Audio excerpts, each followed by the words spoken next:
بسم اللہ الرحمن الرحیم۔ السلام علیکم سامعین کرام، FM 98.2 کے ساتھ میں ہوں آپ کا ہوسٹ عاقب اقبال۔ آج ہم بات چیت کریں گے سیرت النبی کے حوالے سے، حضور نبی کریم صلی اللہ علیہ وآلہ وسلم کی زندگی کے حوالے سے، ان کی سیرت کے حوالے سے کہ کیسے ان کی زندگی ہمارے لیے بہترین نمونہ ہے اور ان کی زندگی ہمارے لیے ایک مشعل راہ ہے۔ ان کی زندگی سے ہمیں کیا سبق ملتا ہے، ان کی مدنی زندگی، ان کی مکی زندگی سے ہم کیا نتیجہ اخذ کرتے ہیں۔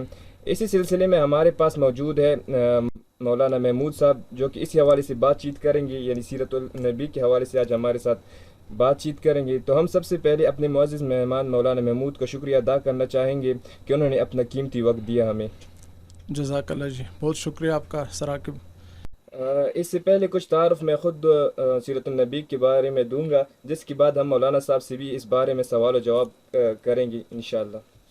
ہمارا پہلا حصہ سیرت النبی کی تعارف پر مشتمل ہے۔ حضرت محمد صلی اللہ علیہ وسلم کی زندگی، ان کے پیغام اور ان کے دین کے لیے کی گئی خدمات کی بات کریں گے۔ اس سے پہلے ہم حضرت محمد صلی اللہ علیہ وسلم، جو کہ آخری نبی یعنی خاتم النبیین ہے اور ان کے بعد کوئی نبی نہیں آنے والا، ان کی زندگی کے بارے میں بتائیں گے۔ آج کے دور میں سیرت النبی ایک اہم موضوع ہے جو انسانیت کے لیے ایک اہم رہنما ہے۔ ہم سب جانتے ہیں کہ حضور نبی کریم صلی اللہ علیہ وآلہ وسلم کی زندگی کے بارے میں جاننا، ان کی زندگی کے بارے میں سمجھنا ہمارے لیے کتنا اہم اور ضروری ہے۔ اس کے ساتھ ساتھ اسلامی تعلیمات کی بنیاد یہی سیرت النبی ہے، جس کی وجہ سے روشنی ہمیں اپنی زندگی کو سیدھا راستہ دینا ہے۔ آئیے ہم بعض مثالیں دیکھتے ہیں جن سے ہمیں سیرت النبی سے متعلق بہت کچھ سیکھنے کو ملے گا۔ معزز سامعین، آج ہم اللہ کا نام لے کر حضور نبی صلی اللہ علیہ وسلم کی سیرت کو بیان کریں گے۔ ہم بات کریں گے جس سیرت کے بارے میں، اس کا عنوان ہے فلسفہ دین میں نبوت اور رسالت کا مقام۔ یہاں لفظ فلسفہ قابل غور ہے۔ کیا فلسفہ کا دین کے ساتھ کوئی تعلق ہے؟ عام طور پر یہ لفظ دین کے حوالے سے استعمال نہیں ہوتا۔ ہم حکمت قرآن، حکمت دین یہ استعمال کرتے ہیں۔ فلسفہ دین کی اور قرآن کی حکمت نہیں ہے۔ فلسفہ خالص اللہ کی بنیاد پر آگے چلتا ہے۔ جہاں کوئی چیز منطقی طور پر ثابت نہ ہو، وہاں فلسفہ رک جائے گا، جبکہ حکمت جو ہے وہاں منطق سے بھی سروکار ہے۔ وہاں فطرت کے اندر جو چیزیں اللہ نے ولیت دی ہوئی ہے اور جو مدیات فطرت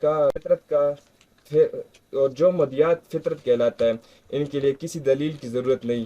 تو آج ادھر نبی کریم صلی اللہ علیہ وسلم کی شان کے بارے میں کچھ اہم معلومات ڈسکس کریں گے، اور ہم اپنے مولانا صاحب سے، جو کہ آج کے شو میں ہمارے مہمان ہیں، سے نہایت اہم سوالات کریں گے بارے میں، وہ پھر ہمیں اپنی انفارمیشن دیں گے۔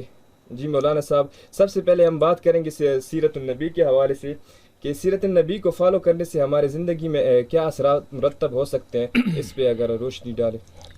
نحمدہ ونصلی علی رسولہ الکریم، اما بعد، اللہم صلی علی سیدنا محمد وعلی آل سیدنا و مولانا محمد بارک وسلم تسلیما کثیرا کثیرا۔ آپ کے سوال کا جواب انتہائی طویل بھی ہو سکتا ہے اور مختصر بھی ہو سکتا ہے، لیکن اگر ہم آپ کے سوال کو تھوڑا سا تبدیل کر لیں کہ سیرت کے حوالے سے، پہلے ہم آپ علیہ الصلوۃ والسلام کے مبارک جو جسم اطہر ہے، اگر ہم اس کو ڈسکس کر لیں، کیونکہ صفات بعد میں آتی ہیں، انسان پہلے آتا ہے، تو جناب رسول اللہ صلی اللہ علیہ وآلہ وسلم آمنہ کے لال، عبداللہ کا نور نظر، در یتیم، اکمل کامل، شافی محشر، یہ تو الحمدللہ کسی مسلمان سے ان کے فضیلت چھپی نہیں ہے۔ اور آپ علیہ الصلوۃ والسلام کو اللہ جل جلالہ نے تمام صفات، جو صفات پچھلے تمام انبیاء کرام علیہ السلام جمع تھی، یعنی نوازشات، آپ کے اللہ تعالیٰ کی جو ہے عنایات اور فضیلتیں جتنی بھی تھیں، وہ تمام، جیسے ایک فرماتے ہیں لکل نبی فی الانام فضیلۃ وجملتها مجموعۃ لمحمدی، آپ صلی اللہ علیہ وسلم کے اندر اللہ پاک نے تمام سابقہ انبیاء کرام کے تمام صفات اللہ پاک نے پیدا فرمائی ہوئی تھی، جیسے آدم علیہ السلام کی خلق ہیں، اور نوح علیہ السلام کی تبلیغ، حضرت عیسیٰ علیہ السلام کی معرفت، اسماعیل علیہ السلام کا اثار، اور لوط علیہ السلام کی حکمت، داؤد علیہ السلام کی آواز، دانیال علیہ السلام کی محبت، الیاس علیہ السلام کا وقار، اور ہارون علیہ السلام کا جمال، ابراہیم علیہ السلام کا توحید، اور جو ہے اسحاق علیہ السلام کے تسلیم و رضا، شیش علیہ السلام کی معرفت، یہ سب وہ صفات یعقوب علیہ السلام کی تسلیم و رضا، سلمان علیہ السلام کی سیاحت، موسیٰ علیہ السلام کا جلال، یہ سب تمام انبیاء کرام علیہ السلام کو جو صفتیں اللہ نے دی تھیں، آپ صلی اللہ علیہ وسلم کے اندر اللہ پاک نے بآتم وہ تمام صفتیں جمع کی ہوئی تھی۔ تو آپ صلی اللہ علیہ وسلم کا جو سیرت مبارکہ ہے، سیرت کردار کو کہا جاتا ہے، چلنے پھرنے کو کہا جاتا ہے۔ تو قرآن میں اللہ فرماتے ہیں لَقَدْ كَانَ لَكُمْ فِي رَسُولِ اللَّهِ أُسْوَةٌ حَسَنَةٌ، البتہ تحقیق ہم نے آپ لوگوں کے لیے نمونہ کیا، ہم نے آپ کے لیے نمونہ بنایا۔ کس کو؟ اسوہ حسنہ کو۔ اسوہ کہتے ہیں طریقے کو، حسنہ یعنی آپ علیہ السلام کے طریقے مبارک کو ہمارے لیے رہنما اصول فرما دیا۔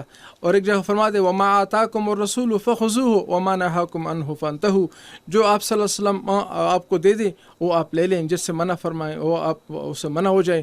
تو حضور پاک علیہ السلام کو اگر ہم کہیں، اللہ فرماتے ہیں وَأَطِيعُوا اللَّهَ وَأَطِيعُوا الرَّسُولَ، یعنی اللہ پاک نے آپ علیہ السلام کی اطاعت کو اپنے ساتھ بالکل یعنی پیوست کر دیا، گویا کہ آپ علیہ السلام کے من اللہ فرماتے ہیں قُلْ إِن كُنتُمْ تُحِبُّونَ اللَّهَ فَاتَّبِعُونِ يُحْبِبْكُمُ اللَّهُ يَغْفِرْ لَكُمْ ذُنُوبَكُمْ وَيُكَفِّرْ عَنْكُمْ سَيِّئَاتِكُمْ۔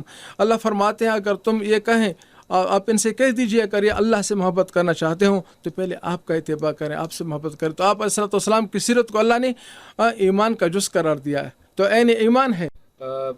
مولانا صاحب نے بہت اچھی طرح ہمیں سمجھایا کہ سیرت کیا ہے۔ ہم اپنی دوسرے کویشچن پہ آتے ہیں۔ سیرت نبی کے حوالے سے ایک کہانی اگر آپ سامعین کرام کو بتا دیں جو کسی بدر کے موقع پر یا احد کے موقع پر آپ صلی اللہ علیہ وسلم سے ماخوذ ہو۔ دیکھیں سر عاقب، آپ صلی اللہ علیہ وسلم کی زندگی ایک تو نبوت ملنے سے پہلے کی ہے اور ایک بعثت نبوت کے بعد ہے، یعنی 40 سال کی عمر کے بعد آپ صلی اللہ علیہ وسلم کو 40 سال کے بعد نبوت اللہ پر تفویض فرما دی آپ کو۔ تو آپ صلی اللہ علیہ وسلم نے ایک عرصہ جو نبوت کا اعلان نہیں کیا تھا آپ نے، تو وہ لوگوں کے درمیان آپ نے as a exemplar, as a مثالی طور پہ آپ نے یعنی گزارا ہے۔ مثلا آپ صلی اللہ علیہ وسلم کہ اگر آپ بچپنا دیکھیں، تمام انبیاء کرام علیہ تسلیمات یہ معصوم ہوا کرتے ہیں فطرتاً، کیوں اللہ پاک ان سے اللہ پاک کے یعنی پسندیدہ ہوتے ہیں، منتخب کردہ ہوتے ہیں، اللہ ان کو بچاتے ہیں تمام گناہوں سے۔ آپ صلی اللہ علیہ وسلم کا عدل دیکھیں، آپ کا مساوات دیکھیں، آپ کا ایثار دیکھیں، آپ کا جو ہے یعنی اماں حلیمہ سعدیہ رضی اللہ فرماتی ہیں کہ آپ صلی اللہ علیہ وسلم کو جب میں دودھ پلانے کے لیے لے گئی، رضائی ماں ہے آپ علیہ السلام کی، تو آپ صلی اللہ علیہ وسلم کو جب میں دودھ کے لیے ڈالتی تھی ایک طرف دودھ پلاتی، جب دوسری طرف میں پلانا چاہتی تو آپ نہ پیتے۔ کیوں نہ پیتے؟ کیونکہ آپ صلی اللہ علیہ وسلم کے ساتھ ایک دوسرا رضائی بھائی بھی تھا آپ کا، یعنی اتنا حقوق بچپن ہی سے اتنا۔ اب پھر آپ صلی اللہ علیہ وسلم کا اجتماعی کام ایز اے سوشل کمیونٹی آپ کو کیسے آپ نے ارینج کیا، یعنی آپ صلی اللہ علیہ وسلم شروع سے ہی بیت اللہ شریف کی تعمیر کا دیکھیں، اور پھر آپ قوموں کے درمیان جو مفاہمت تھی، یعنی حجر اسود کا رکھنا مختلف فی مسئلہ ہے، یعنی قریب تھا، حدیث میں آتے کہ ان قریب تک بہت بڑا جھگڑا ہوتا، لیکن آپ صلی اللہ علیہ وسلم کی مبارک حکمت سے وہ جھگڑا جو ہے وہ معاملات یعنی طے پایا گیا۔ حجر اسود کو تمام جو ہے یعنی فریقین تھے وہ چادر میں ڈال کے تمام فریقین چادر کو پکڑ لیا اور اپنے اسود کو رکھ لیا اپنی جگہ پر، یعنی یعنی کتنے بڑے یعنی خلفشار کو بچا لیا امت کو، قوم کو۔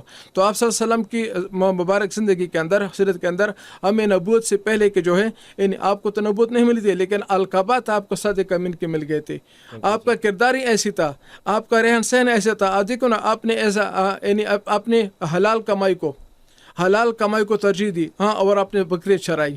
اس میں کتنا بڑا سبق ہے انسانوں کے لیے۔ حلال کمائی دونوں جہانوں کا سردار اور بکرے چرا رہا ہے، اس لیے کہ وہ یعنی حلال کمائی ہو۔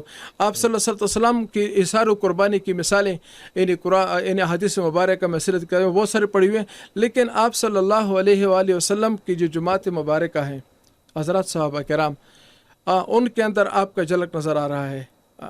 آپ تو آپ کی ساری زندگی اثار و قربانی سے متصف ہیں. آپ علیہ السلام کے سارے لوگوں کے لیے ان کا تڑپنا تھا, لوگوں کے لیے ان کی دعائیں تھی, لوگوں کے لیے ان کا اٹھنا بیٹھنا تھا. یعنی آپ علیہ السلام فرماتے ہیں, ایک دفعہ سیدنا عائشہ سے فرماتی ہیں, یا رسول اللہ میں تو آپ تو اللہ کی طرف سے بخشائے ہوئے ہیں, اللہ پاک نے آپ کی تمام گناہیں معاف کیے ہوئے ہیں, پھر آپ اتنا روتے کیوں ہیں؟ تو فرمایا کہ عائشہ میں شکر گزار بندوں میں سے نہ بنوں. یعنی آپ کو اللہ کے بندگی کرتے کرتے آپ کے پاؤں پہ ورم پڑ جاتے تھے, تو آپ کے یہ دعاؤں پہ یہ عرفات کے میدان پہ 5 گھنٹے لگاتار گرمی کے موسم میں دعائیں کرنا, یہ خرخواہی تو ہوتی ہے. خود تو بھوکا رہنا لیکن امت کے لیے مانگنا, یہ خرخواہی سے اور کیا ہو سکتا ہے؟ یعنی 3 مہینے تک ایسا آتا ہے کہ پانی اور کھجور کے سوا دوسری کوئی چیز نہیں کر پہ, لیکن مثالیں ایسی قائم فرمائی ہیں اور مانگا ایسے ہے کہ اللہ میری امت کو جو ہے, یعنی جو ہمارے اوپر آج فراوانیاں ہیں, جو فراخی رزق ہے, یہ آپ علیہ السلام کی برکت سے ہیں. تو آپ صلی اللہ علیہ وسلم کی جو مبارک جماعت ہیں مسلمانوں کی, حضرات صحابہ کرام فرماتے ہیں کہ جنگ یرموک کا واقعہ کتنا یعنی مشہور واقعہ ہے کہ تینوں صحابہ تینوں پیاسے ہیں اور تینوں ایک دوسرے کو پریفر کرتے ہیں اور تینوں دنیا سے جو ہے وہ پیاسے کی حالت میں چلے جاتے ہیں. ایسے اثار کی دوسری قربانی, ابو طلحہ رضی اللہ عنہ کیا مہمان آتے ہیں, آپ صلی اللہ علیہ وسلم کیا مہمان آتے ہیں, آپ صلی اللہ علیہ وسلم پوچھتے ہیں کہ بھائی ان کو کون لے کے جائے گا گھر؟ تو ابو طلحہ سے فرماتے ہیں کہ میں لے کے جاؤں گا. اور رات کو ان کی مہمان نوازی ہوئی اور اپنی بیوی کو فرمایا کہ جو ہے چراغ بجھانے کے بہانے آ جانا, اور پھر چراغ بجھا کے تاکہ میں ایسے ہی یعنی چلاتا رہوں گا تاکہ مہمان کھانا کھا لے. اس پہ اللہ نے فرمایا وَيُسِرُّونَ عَلَىٰ أَنفُسِهِمْ لَوْ كَانَ بِهِمْ خَصَاصَةٌ, یہ دوسروں کو ترجیح دینے والے لوگ ہیں اگرچہ خود ان کو ڈیزرو بھی کرتے ہوں. تو یہ آپ صلی اللہ علیہ وسلم کی سیرت مبارکہ کی یہ یعنی تربیت تھی آپ کی جماعت کی.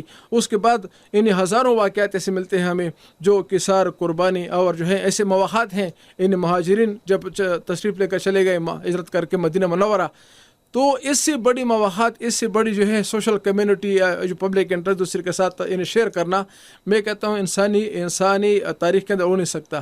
مہاجرین تشریف لے کے چلے گئے مدینہ منورہ والے صاحب باغات تھے, زمیندار لوگ تھے, اور مکہ مکرمہ والے یہاں پہ کوئی ذمہ داری نہیں تھی. تو آپ علیہ السلام کی مبارک تربیت کیا تھی؟ ان دونوں ایک مہاجر کو اور انصاری کو بھائی بنا دیا, اور بھائی بنا کے پھر انہوں یہ بھی کہا کہ یہ ہمیں آپ کے بھائی ہیں اور یہ جو ہے مہاجرین ہیں, ان لوگ کھیتی باڑی کو نہیں سمجھتے, باغبانی آپ لوگ کریں گے, کھجوریں ان کو دوں گے, محنت آپ کی ہوگی. اور لیکن آگے صحابہ نے کیا کر, یا رسول اللہ یہ تو ہماری غیرت گوارا نہیں کرتی, یہ کیسے ہو سکتے ہیں, محنت یہ کریں گے کائے ہم. فرمایا کہ نہیں, آپ ان کی دعائیں کریں, آپ ان کا شکر ادا کریں, ان کو اس کا اجر ملے گا. پھر مواقعات قائم کیا, یہاں تک کہ آتا ہے کہ ایک شخص کی نکاح میں 2 بیویاں تھی, تو مہاجر سے کہا کہ میرے بھائی میرے 2 بیویوں میں سے ایک بیوی کو آپ پسند کر لیں, جس کو آپ پسند کریں گے وہ آپ کو میں طلاق دے دوں گا, آپ کو دے دوں گا. ابھی اتنی بڑی تربیت یافتہ لوگ کس سے پیدا ہوئے؟ آپ سے دوبارہ کا اتباع کرنے سے پیدا ہوئے. جی مولانا صاحب نے بہت اچھی باتیں کی. مولانا صاحب ایک آخری پیغام آپ ہمارے سامعین کرام کو کیا دینا چاہیں گے سیرت النبی پر چلنے کے حوالے سے؟ جی عاقب بھائی, بات یہ ہے کہ آپ صلی اللہ علیہ وسلم کو اللہ پاک نے بنایا ہے, تو بنایا اس لیے ہے کہ آپ کے اتباع کر کے لوگوں تک پہنچے. حضرت حسن بن ثابت رضی اللہ عنہ کا مشہور شاعر ہیں, فرماتے ہیں وَأَحْسَنَ مِنْكَ لَمْ تَرَ قَطُّ عَيْنِي وَأَجْمَلَ مِنْكَ لَمْ تَلِدِ النِّسَاءَ خَلَقْتَ مُبَرَّأً مِنْ كُلِّ عَيْبٍ كَأَنَّكَ قَدْ خَلَقْتَ كَمَا تَشَاءُ. یہ تو فرماتے ہیں کہ جیسے اللہ نے, جیسے آپ نے چاہا ویسے پیدا ہو گئے, تمام عیوب سے, بعدنی عیوب سے. تو آپ صلی اللہ علیہ وسلم کا اتباع میں اللہ کی خوشنودی ہے. مسلمانوں کے زوال کا سبب یہی ہے کہ آپ مسلمان جو ہے اپنے پیغمبر کے تعلیمات سے دور ہو گئے. میں آپ کو ایک تھوڑی سی کارگزاری سناؤں. انڈونیشیا ہم گئے تبلیغی سفر پہ, وہاں پہ ایک انگریز آرتھوپیڈک ڈاکٹر سے میری ملاقات ہوئی. تو جب میں ان سے بات کر رہا تھا, میں ان کو لے کر گیا ہوٹل میں, اس کو میں اکرام کرنا چاہ رہا تھا. اس میں نے ٹین لیا, شربت لیا, تو ٹین وہاں پیک ہوتے ہیں. تو جب ٹین پیک کھولنے لگا تو مجھے کہنے لگا واٹ آر ڈوئنگ وے. تو میں نے کہا جی I have to follow my prophet. فرمایا بائی دس وے. میں نے کہا آف کورس. تو اس نے کہا کہ میں نے حیران ہوا کہ بھائی آپ اپنے پیغمبر کو یہ پانی پینے بھی فالو کرتے ہیں. میں نے کہا جی وی ہیو تھاٹ. ہمیں تو بتایا گیا ہے کہ ہاں اپنے پانی پہ سے how to drink, how to sleep, how to آپ نے تو پوری طریقہ ضابطہ حیات بتا ہوا. تو وہ ڈاکٹر آرتھوپیڈک جو ہے برازیل کا تھا، وہ ایسے گور کے دیکھنا مجھے کہا sir please tell me how do people drink. تو میں نے کہا جی you have to first take a glass in your right hand, آپ نے دائیں ہاتھ میں لینا ہے. Then you have to sip by 3 steps, آپ نے 3 سانسوں میں پینا ہے، اور پھر اپنے بیٹھ کے پینا ہے. پھر آپ نے جو ہے پہلے بسم اللہ پڑھنا ہے، آخر میں الحمدللہ کہنا ہے. تو وہ آپ یقین کریں کہ وہ اتنا شاک ہوا، وہ کہتا ہے oh my God what the prophet, what a prophet peace be upon him صلی اللہ علیہ وسلم. تو ہمیں تو آپ صلی اللہ علیہ وسلم کی اتباع میں ہی ہماری کامیابی ہے. اس سے پہلے کہ جو بھی لوگ کامیاب ہو چکے ہیں، جن کے اوپر دنیا کے اندر یعنی خوشخبریاں جنت کی ملی ہیں، وہ بھی آپ علیہ السلام کی برکت سے ملی ہیں. آئندہ جن کو خوشخبریاں ملیں گی آخرت میں، دنیا کی جو عزتیں ہیں جو ملیں گی، وہ بھی آپ علیہ السلام کی مبارک حسن حسنہ کی اس سے ملے گی. جن کو ملی ہی ہیں ہمارے اکابر، ہمارے بزرگان دین، ان کے واقعات ماشاءاللہ بہت سارے ہیں. اتنے مختصر وقت پہ ہم اس کو کنکلوڈ نہیں کر سکتے. جن کو جو کچھ ملا ہے ان سے ملا ہے بس. جی جی جی سامعین کرام، یہ تھے ہمارے مولانا مفتی مولانا محمود صاحب، جو کہ اسلامیات کے ایکسپرٹ بھی ہیں، خود مولانا بھی ہیں اور ادھر لیکچرر بھی ہیں. انہوں نے ہماری سیرت النبی کے حوالے سے بہت اچھی معلومات ہمارے ساتھ شیئر کی. امید کرتے ہیں ناظرین سامعین کرام کہ آپ ہمارے ساتھ جڑے رہیں گے اور سنتے رہیں گے FM 98.2، اور ہم آپ کے لیے ایسی اچھی